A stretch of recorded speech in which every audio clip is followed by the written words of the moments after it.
Dear students, आज हम discuss करेंगे crystal field theory for tetrahedral complexes. यानी हम ये देखेंगे कि टेट्राहेड्रल कॉम्प्लेक्सेस में स्प्लिटिंग कैसे होती है, उनको क्रिस्टल फील्ड थ्योरी कैसे एक्सप्लेन कर पाती है। अब टेट्राहेड्रल कॉम्प्लेक्स को समझने के लिए सबसे पहले हमें समझना होगा कि टेट्राहेड्रल कॉम्प्लेक्सेस दिखते कैसे। देखिए, जो मेटल कॉम्प्लेक्सेस में एक सेंट्रल मेटल एटम होगा और 4 लिगेंड होंगे, यानी कोऑर्डिनेशन नंबर 4 होगा, कोऑर्डिनेशन नंबर में बोलूँगा 4 होगा, वहाँ पे टेट्राहेड्रल कॉम्प्लेक्सेस बनने के चांसेस होते हैं। अब ये टेट्राहेड्रल कॉम्प्लेक्सेस बनेंगे तो बनेंगे कैसे, इनकी जियोमेट्री कैसे होगी?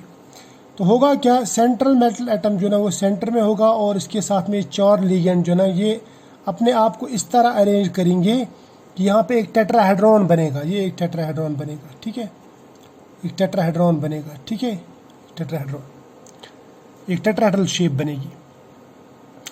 अब इस टेट्राहेड्रल शेप को समझने के लिए आप ऐसा समझ सकते हैं कि ये जो बॉन्ड है, ये वाला बॉन्ड जो सॉलिड वेज है, ये मान लीजिए मेरी तरफ आ रहा है, अगर हम 2D में समझने की कोशिश करेंगे तो। और ये जो ब्रोकन वेज है, इट मीन्स कि bond going away from us, यानी बिलो द प्लेन या बिलो द पेपर। और ये जो नॉर्मल लाइंस है, it means bonds on the line, ठीक। या आप इसको ऐसे भी बता सकते हैं, इसको थोड़ा सा ऐसे घुमाओ, टिल्ट करो, तो ये बॉन्ड जो ना ये मेरी तरफ आएगा, ये पीछे जाएगा, ये इसको आप ऐसे इन दोनों को अपनी ही प्लेन में रखो, ऐसे इसको थोड़ा सा मैंने घुमा दिया इन दोनों को, या मान लो ऐसे कर दिया, थोड़ा ऐसे फ्लिप कर दिया थोड़ा। अब इसके बाद में इसको मैं अगर और फ्लिप कर दूं, यानी ऐसे फ्लिप कर दूं, तो आपको कुछ ऐसा लगेगा कि ये बॉन्ड जो ना ये ऐसे ऊपर की तरफ, लेकिन अबो द प्लेन, यानी हमारी तरफ आ रहा है, यानी ऊपर है लेकिन हमारी तरफ। और ये जो ना ये वाला, ये नीचे लेकिन पीछे की तरफ जा रहा है, यानी उधर जा रहा है, नीचे जा रहा है, ये पीछे बिलो द पेपर।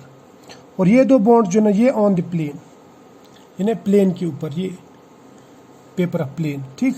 तो ये भी टेट्राहेड्रल जियोमेट्री है, ये भी टेट्राहेड्रल जियोमेट्री है, और ये भी टेट्राहेड्रल जियोमेट्री, सभी टेट्राहेड्रल जियोमेट्रीज, ठीक।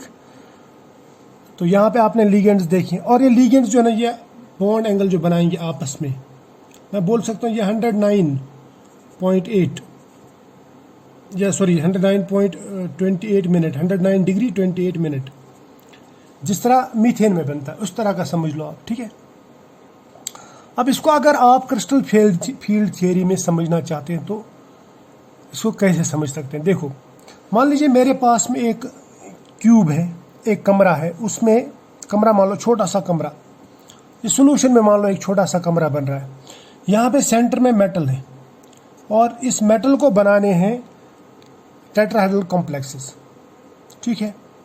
टेट्राहेड्रल कॉम्प्लेक्स बनाने के लिए देखो क्या करेगा ये, पहले इस क्यूब को देखो, ये मान लो ये क्यूब है, इस क्यूब के सेंटर में है यहाँ पे मेटल, ठीक है। और इस क्यूब के ये जो एक्सीस है, ये वाली एक्सीस, इसको मैं बोलूँगा ये है एक्स एक्सीस, राइट, इसको मैं बोलूँगा एक्स एक्सीस, ये वाली एक्सीस। और ये जो एक्सीस है, ये वाली एक्सीस, ये वाई एक्सीस। और ये जो एक्सीस है, ये है जेड एक्सीस, ठीक। अब अगर एक्सीस पे लिगेंड्स आएंगे तो टेट्राहेड्रल कॉम्प्लेक्स तो नहीं बनेगा, क्योंकि इनको 109.28 डिग्री का एंगल बनाना है ना। तो क्या होगा, अगर ये टेट्राहेड्रॉन बनाना तो फिर लिगेंड्स को आना पड़ेगा इन कॉर्नर्स पे, यानी अलोंग द एक्सीस नहीं बल्कि बिटवीन द एक्सीस आना पड़ेगा। मान लीजिए इस कॉर्नर पे आ गया एक, दूसरा इस अपोजिट वाले कॉर्नर पे, कितने हो गए, 2 लिगेंड। तीसरा आएगा इस कॉर्नर पे, इसके अपोजिट वाले कॉर्नर पे। चौथा आएगा इसके अपोजिट वाले या इसके अपोजिट वाले कॉर्नर पे, यानी अपोजिट कॉर्नर से लिगेंड्स आएंगे। तो ये एक टेट्राहेड्रल शेप बनेगी या टेट्राहेड्रल जियोमेट्री बनेगी। इसको मैं थोड़ा सा ऐसे दिखाता हूँ, ठीक है। ये एक टेट्राहेड्रल जियोमेट्री बनेगी, एक टेट्राहेड्रॉन बनेगा, राइट, ये एक टेट्राहेड्रॉन बनेगा, तो टेट्राहेड्रॉन बनेगा इस तरह से। बात समझ में आ गई? तो यहाँ पे जो लिगेंड्स आ रहे हैं वो अलोंग द एक्सीस नहीं बल्कि बिटवीन द एक्सीस आ रहे हैं, राइट। तो मैं इसको ऐसे भी दिखा सकता हूँ, ये मान लीजिए मेटल है और मेटल के ऊपर ये डी ऑर्बिटल्स हैं, और ये जो डी ऑर्बिटल्स है, ये वाला डी ऑर्बिटल, ये वाला D orbital, these D orbitals are along the axes. और ये जो डी ऑर्बिटल्स है ना, these are between the axes. और बिटवीन द एक्सीस कौन कौन से डी ऑर्बिटल्स रहते हैं ये हमें मालूम है, कौन कौन सा रहता है, D X Y, D Y Z और डी जेड एक्स, ठीक है। यानी ये आएंगे लिगेंड जब आएंगे ना तो वो इंटरेक्ट करेंगे ज़्यादा किन के साथ में, DXY, DYZ और DZX ऑर्बिटल्स के साथ में, यानी उन ऑर्बिटल्स के साथ में जो बिटवीन द एक्सीज हैं, ये इन ऑर्बिटल्स के साथ। जो अलोंग द एक्सीज ऑर्बिटल्स है उनके साथ में ज़्यादा इंटरेक्शन नहीं होगी, उनके नज़दीक ही ज़्यादा नहीं आएंगे। अलोंग द एक्सीज कौन से लिगेंड या ऑर्बिटल्स रहते हैं, वहाँ पे रहता है DX2, Y2 और DZ2, ये दो ऑर्बिटल्स, राइट। तो इसका मतलब इनके ऊपर ज़्यादा रिपल्शन नहीं होगा, इनके ऊपर ज़्यादा रिपल्शन होगा। तो यहाँ पे रिपल्शन ज़्यादा होगा, यहाँ पे इनमें रिपल्शन कम होगा। तो इसका मतलब ऑक्टाहेड्रल का बिल्कुल उल्टा, ठीक है। अब जिनके ऊपर रिपल्शन ज़्यादा होगा, ये वो ऑर्बिटल्स जो बिटवीन द एक्सीज हैं, उनकी एनर्जी बढ़ जाएगी, इंक्रीज होगी। और जो अलोंग द एक्सीज लिगेंड्स हैं उनके ऊपर रिपल्शन कम है, क्योंकि लिगेंड उनसे दूर है, उनके डायरेक्ट में लिगेंड नहीं आ रहा रिपल करने के लिए, ठीक है। तो मैं बोलूँगा यहाँ पे ये जो अलोंग द एक्सीज ऑर्बिटल्स हैं उनकी एनर्जी डिक्रीज हो जाएगी, क्लियर। तो इसका मतलब ये हुआ कि ये तीन ऑर्बिटल्स की एनर्जी ऊपर और इन दो ऑर्बिटल्स की एनर्जी नीचे। तो मैं इसको ऐसे दिखा सकता हूँ। ये मान लीजिए पहले 5 d ऑर्बिटल्स थे, 5 d ऑर्बिटल्स। उसके बाद में जब लिगेंड्स अप्रोच हुए, यानी Ml4 बन गया, तो अप्रोच जब हुए लिगेंड इसको, तो इनकी एनर्जी इंक्रीज हो गई, ये चले गए हाइपोथेटिकल एक्साइटेड स्टेट में, ठीक। उसके बाद में स्प्लिटिंग होगी, क्योंकि सभी ऑर्बिटल्स पे रिपल्शन बराबर नहीं है। 3 ऑर्बिटल्स पे रिपल्शन ज़्यादा है जो बिटवीन द एक्सीज ऑर्बिटल्स है, तो वो जाएंगे ऊपर, और 2 ऑर्बिटल्स पे रिपल्शन कम है, यानी जो between the along the axes है, DX2, Y2 और DZ2, तो उनकी एनर्जी हो जाएगी कम, ठीक है। बात समझ में आ रही है, शाबाश। अब इन दोनों ऑर्बिटल्स के बीच में, इन दो सेट्स के बीच में, जो पहले ये डिजेनेरेट ऑर्बिटल्स थे, स्प्लिट होने के बाद में ये 2 सेट्स बन गए। इन 2 सेट्स के बीच में जो एनर्जी डिफरेंस है उसको हम कहते हैं डेल्टा टी, यानी energy difference in tetrahedral complexes, या मैं बोलूँगा crystal field splitting energy in tetrahedral complexes. बात समझ में आई, शाबाश। अब यहाँ पे मैंने देखो, यहाँ पे लिखा मैंने T2 और E, यहाँ पे मैंने G नहीं लगाया ना, इसमें G लगाया। अब इसमें मैं ऐसा मजाकिया तौर पे बोल सकता हूँ, ये छोटे हैं तो इनमें G बोलने की ज़रूरत नहीं है, नहीं ऐसा नहीं है। एक्चुअली होता क्या है, टेट्राहेड्रल कॉम्प्लेक्सेस जो है ना वो सिमेट्रिकल नहीं रहते हैं, इसलिए सिमेट्रिकल का मतलब रहता है जीरेड नहीं रहते, तो इसलिए हम इनको जीरेड नहीं लिखते, दीज आर नॉट जीरेड, तो इनको जीरेड लिखने की ज़रूरत नहीं है। यहाँ पे लिखते हैं हम T2 और E। अब T2 की जो एनर्जी है वो इंक्रीज होती है, बढ़ जाती है। कितनी बढ़ जाती है ये आप गेस कर सकते हैं ना, वो बढ़ जाती है दिस डिवाइड बाय दिस, यानी 2 डिवाइड बाय 5। तो 2 डिवाइड बाय 5 कितना होता है, शाबाश, वो होता है 0.4 मगर प्लस। तो ये इसके लिए डेल्टा टी इसका इतना होगा, यानी इतना डेल्टा टी ऊपर जाएगा। ये कितना डेल्टा टी, 0.4 डेल्टा टी ये ऊपर जाएगा इस बेरी सेंटर से, इस एवरेज सेंटर से या सेंटर ऑफ ग्रेविटी से। अब ई वाला जो है ना वो कितना नीचे जाएगा, वो माइनस में जाएगा। कितना माइनस, अपोजिट वाले 3 orbital divide by total orbitals, तो 3 डिवाइड बाय 5 तो होगा माइनस 0.6 डेल्टा टी, वो नीचे चले गए। क्लियर। तो इस तरह से इनमें स्प्लिटिंग हुई, ठीक। अब देखो यहाँ पे जो लिगेंड्स है ना, एक तो ये नंबर ऑफ लिगेंड्स कम है, 4 लिगेंड्स। दूसरा यहाँ पे ये ऑर्बिटल्स के बिल्कुल हेड टू हेड डायरेक्ट नहीं आते, जैसे यहाँ पे जो ऑक्टाहेड्रल कॉम्प्लेक्सेस में हेड टू हेड लिगेंड्स यहाँ पे आते हैं। ये टेट्राहेड्रल में ये हेड टू हेड नहीं, मैंने ऐसे लिगेंड यहाँ बनाया, देखो ऑर्बिटल इधर है इधर है, इसके बिल्कुल हेड में नहीं आया, इसके बिल्कुल हेड में नहीं आया, इसके बिल्कुल हेड में नहीं आया, और थोड़ा सा एंगल बना देते हैं, ठीक है।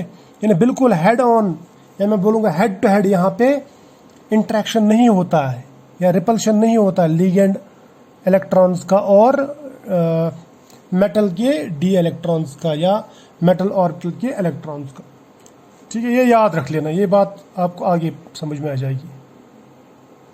अब देखो मैंने आपसे कहा कि यहाँ पे जो ये टेट्राहेड्रल कॉम्प्लेक्सेस हैं इनमें ये हेड टू हेड तो नहीं आते लिगेंड्स, और ऑर्बिटल्स, यानी डायरेक्ट, उतनी ज़्यादा डायरेक्ट इंटरेक्शन नहीं होती, उससे क्या होता है टेट्राहेड्रल कॉम्प्लेक्स जो है ना ये हमेशा हाई स्पिन बनते हैं, यानी पियरिंग जो है ना पियरिंग इसमें कभी नहीं होती, याद रखना।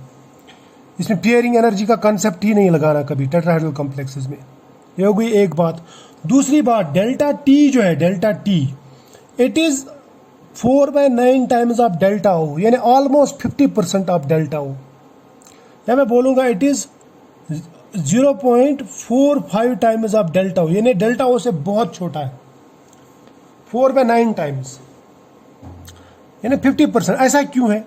ऐसा इसलिए है क्योंकि यहाँ पे नंबर ऑफ लीगेंड्स जो ना वो कम है, क्योंकि 6 के बदले में 4 लीगेंड है, तो स्प्लिटिंग एनर्जी जो है वो डिपेंड करती है लीगेंड्स पे।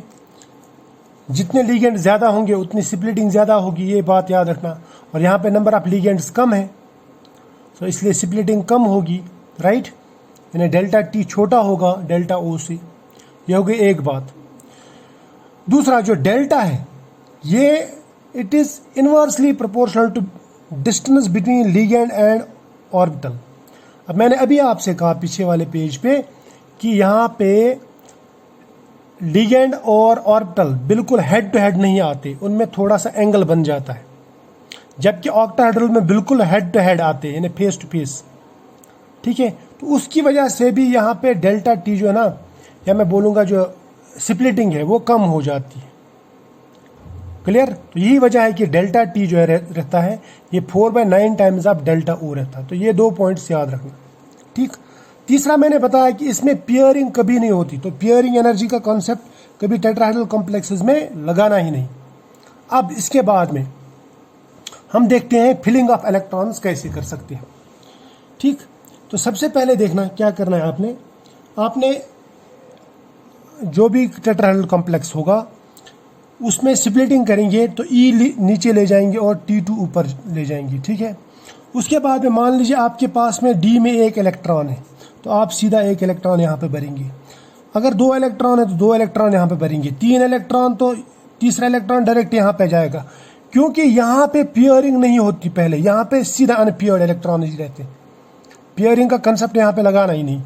उसके बाद में अगर सपोज D में 4 इलेक्ट्रॉन्स रहते, D4, तो ऐसे 4, 5 रहते तो 5, अगर इसमें D6 रहता तो आप यहाँ पे ऐसे एक एक करके 6ठा इलेक्ट्रॉन यहाँ पे, फिर 7वां इलेक्ट्रॉन यहाँ, फिर 8वां यहाँ, 9वां यहाँ, 10वां यहाँ, इस तरह इसमें इलेक्ट्रॉन भर जाते हैं, यानी इसमें कोई भी पियरिंग नहीं होती, क्योंकि ये जो डेल्टा टी है ये बहुत ही छोटा रहता है, स्मॉल, वेरी स्मॉल, या मैं बोलूँगा स्मॉलर देन डेल्टा ओ। मैंने कहा कितना स्मॉलर रहता है, delta T is 4/9 of delta o, बहुत ही छोटा। तो यहाँ पे पियरिंग का कंसेप्ट है ही नहीं, ठीक है।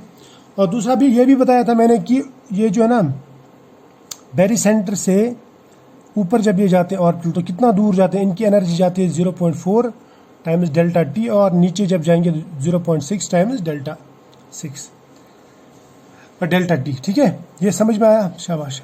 अब और एक बात जो मैंने आपको कही कि टेट्राहेड्रल कॉम्प्लेक्स जो है ना ये अनसिमेट्रिकल रहते हैं, therefore there is no G rate, यानी अवॉइड जी अवॉइड करना, ये भी मैंने बताया। अब एक एग्जांपल भी लेते हैं साथ में ताकि बात समझ में आ जाए। सपोज कोबाल्ट का कॉम्प्लेक्स है, टेट्राक्लोरो कोबाल्टेट, ठीक, 2 पॉजिटिव कॉम्प्लेक्स है ये, क्योंकि यहाँ पे 4 क्लोराइड आयन है, तो 4 नेगेटिव आयन्स हैं, उनमें से सिर्फ 2 नेगेटिव चार्जेस बचे हैं, तो इसका मतलब इसने 2 पॉजिटिव चार्जेस से 2 को न्यूट्रलाइज कर दिया होगा, तो it is cobalt di positive. तो इलेक्ट्रॉनिक कन्फिग्रेशन क्या बन जाएगी यहाँ पे, इसमें ये बन जाएगा D7 सिस्टम। अब इन 7 इलेक्ट्रॉन्स को, ये 7 इलेक्ट्रॉन है, इनको आप कैसे फिल करेंगे? आप इनको ऐसे फिल करेंगे, 1 2 3 4 5, हो गए 5। उसके बाद में अगर कोई इलेक्ट्रॉन बचता है तो यहाँ पे आएगा, फिर यहाँ पे आएगा, क्योंकि यहाँ पे जंप करना इजी है, यहाँ पे वो डिस्टेंस जो है ना ये डिफरेंस ये कम रहती है डेल्टा टी में, ठीक है, हो गया। उसके बाद में आप CFSE कैलकुलेट करो, तो आप क्या करेंगे, इनका वैल्यू रहता है -0.6 डेल्टा टी, इनका कितना रहता है +0.4 डेल्टा टी। तो CFSE कैलकुलेट करो तो सबसे पहले -0.6 into number of electrons in E plus 0.4 into T2, ये number of electrons in T2, ठीक है। तो इस हिसाब से आप -0.6, ठीक, इंटू करेंगे 4 प्लस 0.4 इंटू करेंगे ये 3, ठीक, डेल्टा टी हो गया। तो इसको क्या लिखेंगे आप, इसको लिखेंगे आप CFSE इज इक्वल टू 4 6 24 -24 और 4 3 12। अब -24 में से 12 निकाल दे तो -1.2 डेल्टा टी इसका CFSE आ जाएगा। नेक्स्ट प्रॉब्लम देखते हैं। यहाँ पे देखो, यहाँ पे टेट्रा क्लोराइडो निकलेट आयन है यहाँ पे 2 पॉजिटिव आयन, तो निकल 2 पॉजिटिव, तो D8 सिस्टम है ना, क्योंकि इसका इलेक्ट्रॉनिक कन्फिग्रेशन था 3D8 4s2, तो 4s की 2 इलेक्ट्रॉन तो चले गए, तभी तो ये निकल डाई पॉजिटिव बन गया। और tetrahedral complex always weak field रहते हैं, तो नो पियरिंग का कंसेप्ट लेना ही नहीं। तो यहाँ पे आपको जो 8 इलेक्ट्रॉन है, 1 2 3 4 5 6 7 और 8 इलेक्ट्रॉन, ये आपको यहाँ फिल करने। कैसे फिल करेंगे, 1 2 3 4 5 फिर 6 फिर 7 फिर 8, ठीक है। अब CFSE निकालो, बहुत ही सिंपल है। आप क्या करेंगे, CFSE -0.6, क्योंकि ये -0.6 डेल्टा टी इसका है, प्लस 0.4 डेल्टा टी इसकी एनर्जी है ना। -0.6 इंटू करेंगे 4 इलेक्ट्रॉन, प्लस करेंगे 0.4 इंटू करेंगे कितने इलेक्ट्रॉन, 4 इलेक्ट्रॉन, ठीक है। तो वो आ जाएगा -24 प्लस 1.6, तो टोटल मिला के आता है वो -0.8 डेल्टा टी हो गया। अब क्वेश्चन ये बनता है कि आप डेल्टा टी को डेल्टा ओ में कैसे कन्वर्ट करेंगे। मान लीजिए आपके पास डेल्टा टी दिया है, आपको पूछना नहीं, टेट्राहेड्रल में भी आप डेल्टा ओ ही निकालो, क्योंकि डेल्टा ओ को कैलकुलेट करना इजी है। तो आप कैसे कैलकुलेट करेंगे, जो भी आपको डेल्टा टी मिल गया उसको कन्वर्ट करने के लिए क्या करेंगे, अगर आप 4/9 से मल्टीपल करेंगे डेल्टा ओ को, तो वो बन जाता है डेल्टा टी के बराबर, क्योंकि delta T is equal to 4/9 आप डेल्टा ओ, ये भी हमने देखा है। तो हम यहाँ से निकाल सकते हैं, डेल्टा टी के बदले में क्या लिखेंगे, 4/9 आप डेल्टा ओ, तो लिख दिया मैंने 4/9 आप डेल्टा ओ, और बाकी ये वैल्यू यहीं पे रहने दो, हो गया CFSE कैलकुलेट। अगर आपको डेल्टा ओ का वैल्यू दिया होगा तो आप प्रॉब्लम सॉल्व कर सकते हैं ना। इसी तरह से यहाँ पे लेंगे हम और एक क्वेश्चन, मैंगनीज का MnCl4 2 नेगेटिव, ठीक है। तो यहाँ पे 2 नेगेटिव कम्प्लेक्स है, तो इसका मतलब manganese di positive oxidation state में, 3D5 always high spin, no pairing, ये तो हमें मालूम है, टेट्राहेड्रल में पियरिंग नहीं। अब ये 5 इलेक्ट्रॉन आप यहाँ पे भर दो, 1 2 3 4 और 5। स्प्लिटिंग के बाद में सबसे पहले जाएंगे इलेक्ट्रॉन यहाँ पे, फिर यहाँ पे, फिर यहाँ पे, फिर यहाँ पे, फिर यहाँ पे। यहाँ पे लिगेंड स्ट्रांग हो या वीक हो उससे कोई फर्क नहीं पड़ता, ये याद रखना। लिगेंड स्ट्रांग हो या वीक हो, यहाँ पे पियरिंग नहीं होती, यहाँ पे इलेक्ट्रॉन्स अनपियर्ड ही रह जाते हैं, ठीक है। यानी यहाँ पे पहले फिलिंग इसमें सिंगली होगी, फिर इसमें सिंगली, उसके बाद में यहाँ पे डबल फिलिंग होगी। क्लियर, शाबाश। अब CFSE निकालो इसमें, तो 0.6 इंटू 2 आएगा, प्लस आएगा 0.4 इंटू 3, तो ये कर दिया हमने डेल्टा टी, तो वो बराबर आ जाएगा 6 दूने 12 और 4 3 12, तो ये आएगा 0 डेल्टा टी, ठीक है। अगर आप डेल्टा ओ में भी कन्वर्ट करना चाहते हैं तो आप लिख सकते हैं इसको 0 इंटू, वैसे लिखने की ज़रूरत नहीं, मैं बोल रहा हूँ कि अगर यहाँ पे कुछ वैल्यू है तो आप बोलेंगे 4/9 आप डेल्टा ओ, ऐसा भी कर सकते हैं। हो गया आप क्लास। तो नेक्स्ट लेक्चर में हम अब देखेंगे कि कलर कैसे आता है कॉम्प्लेक्सेस का। फिलहाल आप यहाँ तक याद रखो।